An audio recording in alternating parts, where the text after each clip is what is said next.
Hay mensajes que uno predica con la Biblia abierta y el corazón sereno, y hay otros que uno los predica con el alma temblando porque siente que Dios quiere entrar en casas donde hace tiempo no se escucha una risa limpia, no se escucha una oración sincera, no se escucha una palabra de esperanza. Y este es uno de esos mensajes. Yo no sé cómo está tu casa por fuera. Tal vez la pintura está impecable, el césped cortado, la sala ordenada, las fotos familiares en su lugar, pero tampoco sé cómo está tu casa por dentro. No hablo solo de las paredes, hablo del clima espiritual. Hablo del aire invisible que se respira cuando se cierra la puerta. Hablo de esa atmósfera que nadie sube a redes sociales. Hablo del lugar donde se oyen los silencios, donde se sienten las ausencias, donde pesan las deudas, donde se arrastran las heridas, donde duermen los miedos, donde se esconden los secretos, donde uno sonríe para afuera y se desarma para adentro. Y hoy vine a decirte, con todo el peso del cielo sobre esta palabra, que Dios no solo quiere tocar tu vida individual, Dios quiere visitar tu hogar. No vino solamente por tu domingo, vino por tu comedor, por tu cocina, por la cama donde lloraste, por el cuarto del hijo que se alejó, por la mesa donde hace meses no se conversa en paz, por el matrimonio que aprendió a coexistir pero olvidó cómo amarse, por la familia que todavía vive junta pero hace rato dejó de caminar unida. Hay gente que cree que la paz es que no haya gritos. No, a veces no hay gritos y tampoco hay paz. Hay un silencio helado, hay una distancia elegante, hay una guerra sin ruido. Y uno dice, bueno, por lo menos no peleamos, pero tampoco se abrazan, tampoco se buscan, tampoco oran, tampoco se miran, tampoco se piden perdón. Y el hogar se convierte en un hotel emocional donde la gente entra, come, duerme y sale, pero ya no habita de verdad. Por eso este mensaje no es decoración espiritual, no es un cuadrito más para colgar un versículo en la pared.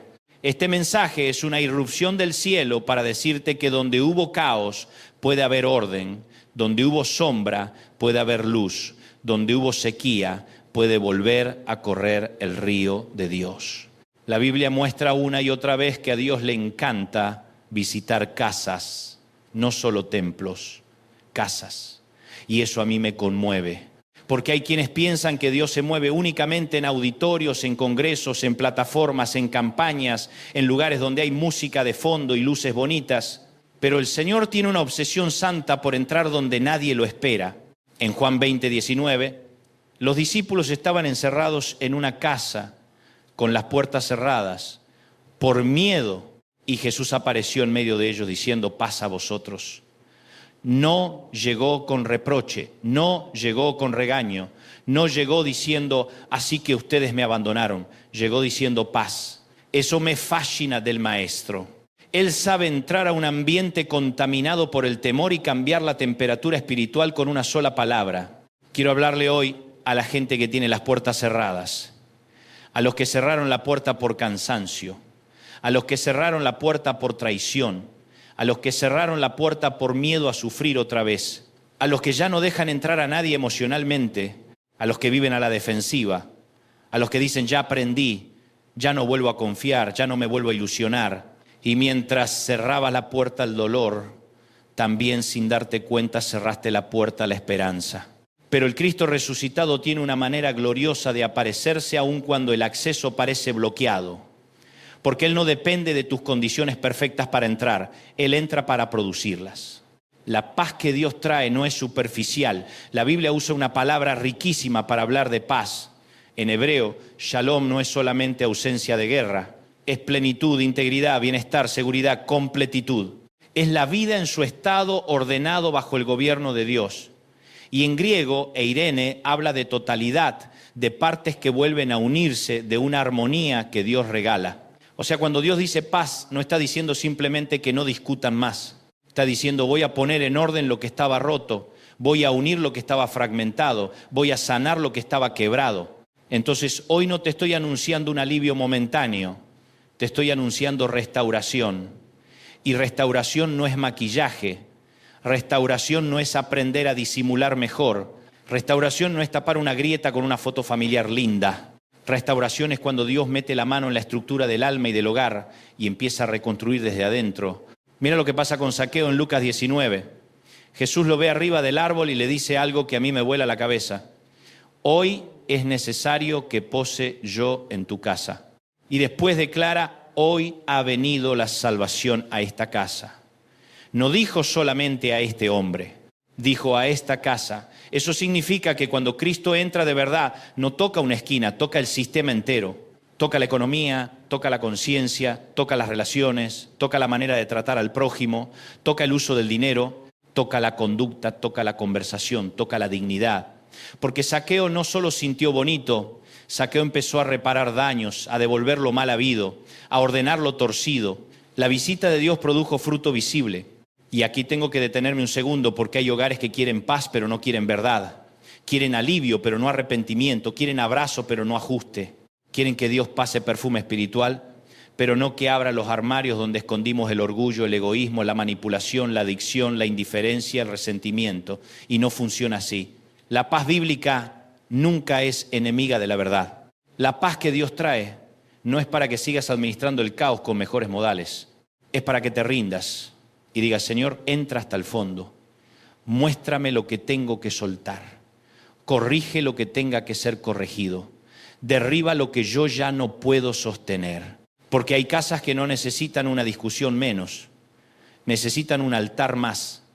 Hay casas que no necesitan solamente terapia de comunicación horizontal, necesitan volver a tener comunión vertical. Porque mientras el cielo esté fuera de la casa, el ego siempre va a querer sentarse en el trono del living. Josué lo dijo con una valentía brutal, yo y mi casa serviremos a Jehová. Qué declaración tremenda. No dijo, yo voy a servir al Señor y cada uno verá. No, entendía que el hogar debía tomar postura. Que una casa sin dirección espiritual termina siendo dirigida por la cultura, por la carne, por la moda, por el capricho del momento. Una casa siempre sirve a algo, o sirve a Dios, o sirve al ego, o sirve al dinero, o sirve a la imagen, o sirve a la ansiedad. Pero neutral no existe. Y tal vez alguno me diga, Dante, pero mi casa no está para grandes declaraciones, apenas sobrevivimos. Está bien, entonces no empieces con fuegos artificiales. Empieza con algo sencillo, pero santo. Empieza con una oración honesta. Empieza con un perdón pendiente.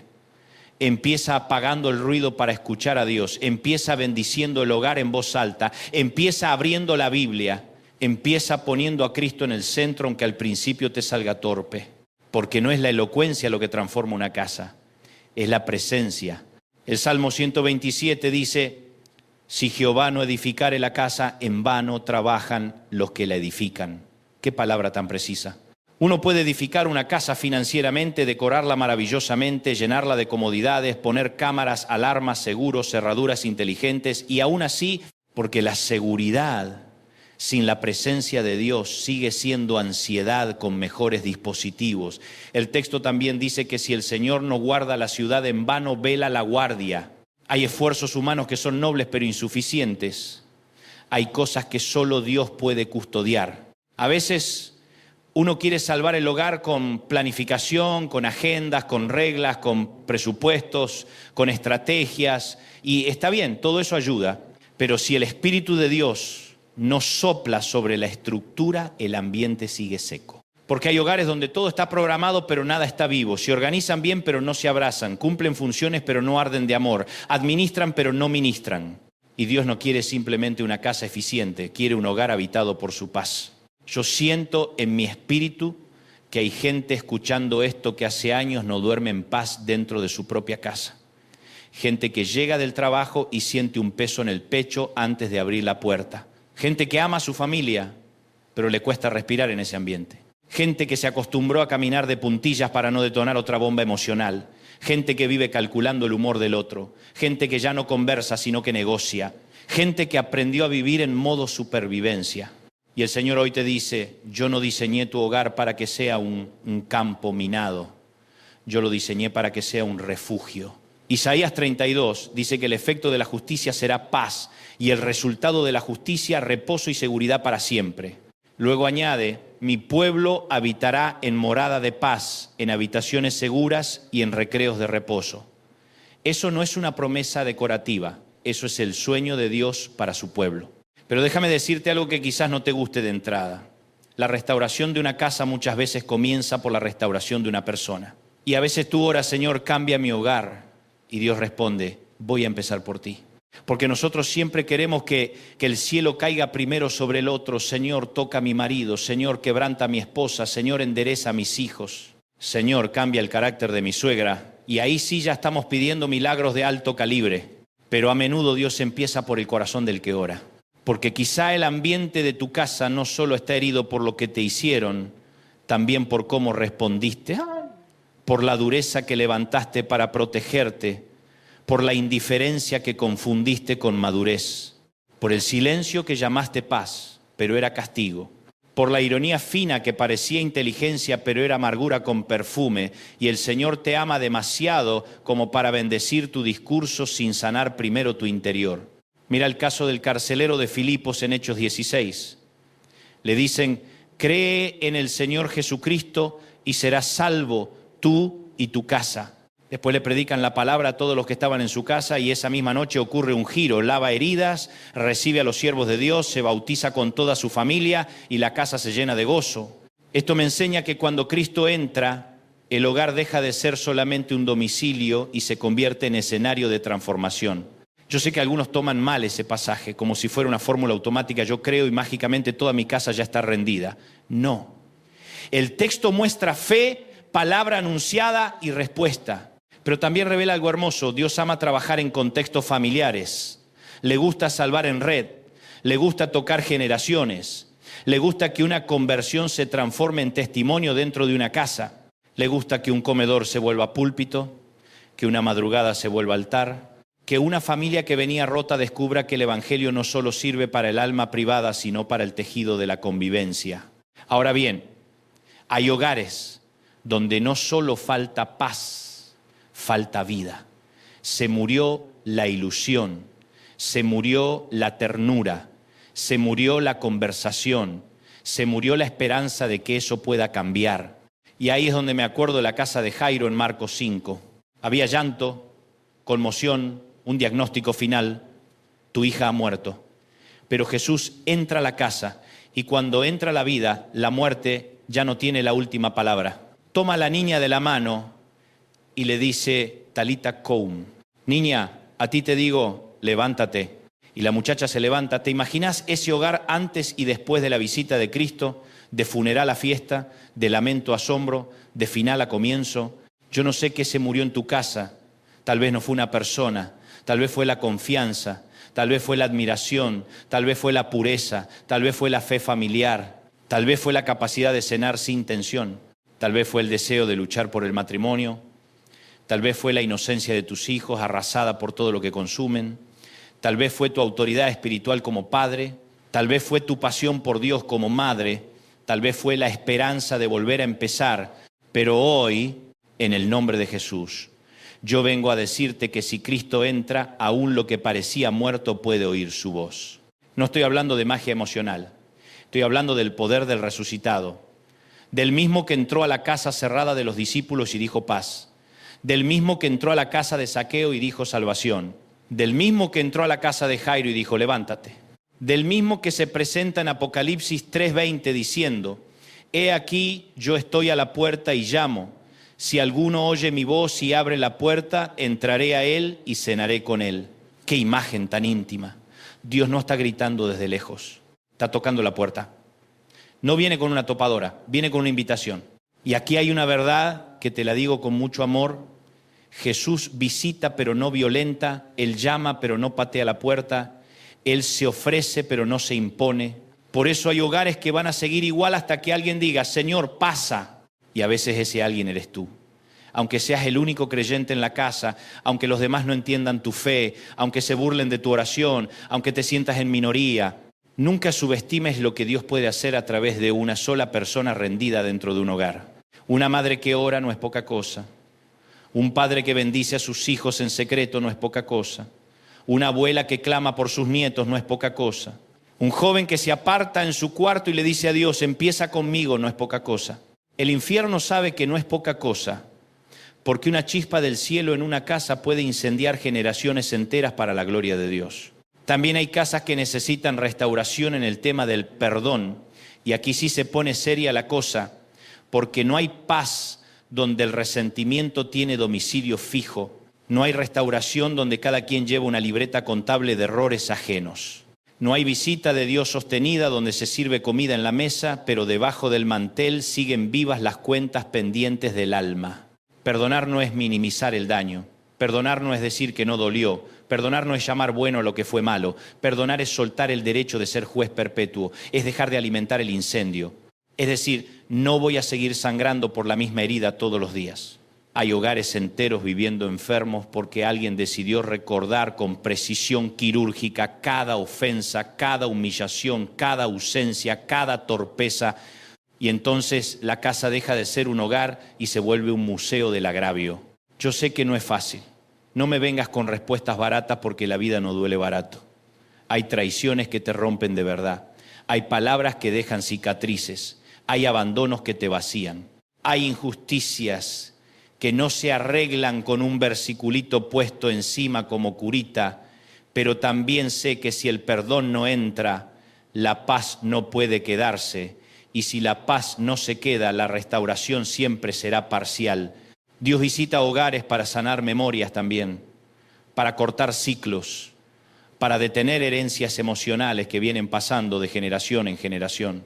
El abuelo fue duro, el padre fue duro, el hijo está creciendo duro. La abuela manipuló, la madre manipuló, la hija aprendió a amar controlando, el abuelo callaba, el padre calló, el hijo ahora también calla y el Señor dice, hasta aquí, porque la restauración no solo cambia un episodio, cambia una genealogía.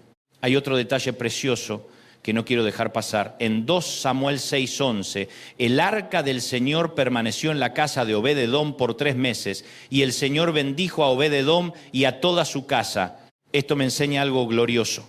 Cuando la presencia de Dios habita un hogar, la bendición no llega como un visitante ocasional, empieza a impregnar el ambiente. Yo no sé si tú anhelas eso, pero yo sí.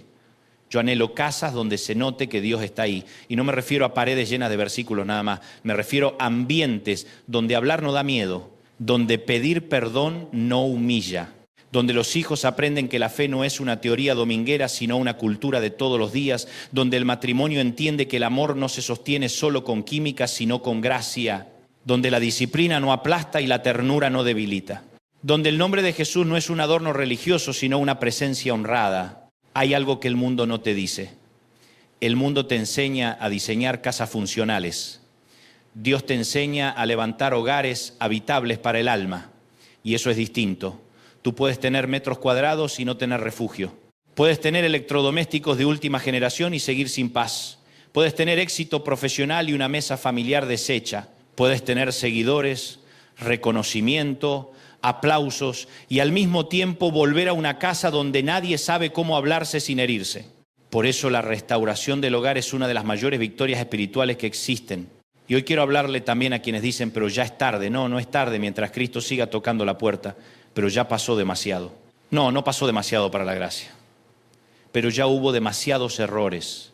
No hubo demasiado error para la sangre de Jesús, pero mi hijo está muy lejos, pero mi esposa está muy cerrada, pero mi esposo ya no quiere nada con Dios, pero mi casa está llena de ruinas. Escúchame bien, Jesús se especializa en entrar donde la gente ya dictó sentencia de caso perdido. A veces el milagro del hogar no empieza cuando todo el mundo cambia en simultáneo, empieza cuando una sola persona decide dejar de reaccionar como siempre, dejar de responder herida con herida, dejar de contestar con veneno, dejar de vivir a la defensiva, dejar de entregarle la atmósfera de la casa a la carne. Y en ese acto de rendición, el Espíritu Santo empieza a abrir una grieta santa por donde entra la luz. Tal vez hoy tu tarea no es arreglarlo todo, tal vez tu tarea es abrir la puerta a la paz de Cristo, abrir la puerta a la verdad, abrir la puerta a la reconciliación, abrir la puerta al arrepentimiento, abrir la puerta a la presencia, abrir la puerta a la conversación que vienes evitando hace años, abrir la puerta a pedir ayuda, abrir la puerta a decir, nos estamos hundiendo y necesitamos que Dios tome el timón. Y te lo digo desde el alma, no te avergüences de necesitar restauración. El orgullo destruye más hogares que la escasez. El ego levanta muros que ni las lágrimas pueden bajar. Pero cuando uno dice, Señor, visítanos, algo empieza a moverse. Porque la humildad es la alfombra roja para la presencia de Dios. Yo quiero profetizar con temor santo y con fe sobre cada persona que está escuchando esto. Hoy Dios visita tu hogar con paz y restauración. No una paz frágil, sino una paz que se planta en medio del miedo. No una restauración cosmética, sino una restauración profunda Dios visita tu sala, tu mesa, tu habitación, el cuarto de tus hijos, tus recuerdos, tus conversaciones, tu economía, tu cansancio matrimonial, tu historia familiar. Y donde el enemigo quiso establecer un cuartel de guerra, el Señor va a levantar un testimonio. Vas a volver a ver sonrisas sinceras. Vas a volver a escuchar oración dentro de tu casa. Vas a volver a ver hijos tocados por Dios. Vas a volver a dormir en paz. Vas a volver a tener esperanza al abrir esa puerta. Vas a volver a sentir que tu hogar no es una carga, sino un terreno donde la gloria de Dios puede reposar. Y si todavía no lo ves, créelo antes de verlo. Porque el reino funciona así. Primero se cree, luego se contempla, primero se abre la puerta, luego entra el rey. Primero se prepara el altar, luego cae el fuego. Así que ahí donde estás, yo quiero que esta palabra se te meta en el pecho como una estaca de luz. No importa cuánto miedo te haya robado el enemigo. No importa cuánto ruido haya habido, no importa cuánta noche te haya tocado atravesar, el Señor sigue teniendo la última palabra sobre tu casa. Y su palabra hoy es paz. Y su obra hoy es restauración. Padre, en el nombre de Jesús, visita cada hogar que escucha esta palabra. Entra donde hubo miedo y suelta paz. Entra donde hubo gritos y suelta mansedumbre. Entra donde hubo engaño y suelta verdad. Entra donde hubo distancia y suelta reconciliación. Entra donde hubo muerte emocional y suelta vida. Te pido por los matrimonios, por los hijos, por los padres, por las madres, por los abuelos, por aquellos que lloran en secreto dentro de su propia casa. Que hoy comience un antes y un después. Que tu presencia repose sobre cada familia. Que se rompan ciclos viejos. Que la salvación visite las casas. Que la paz de Cristo gobierne las habitaciones. Y declaramos que tú edificas la casa, tú guardas la casa y tú restauras la casa. En el nombre poderoso de Jesús. Amén.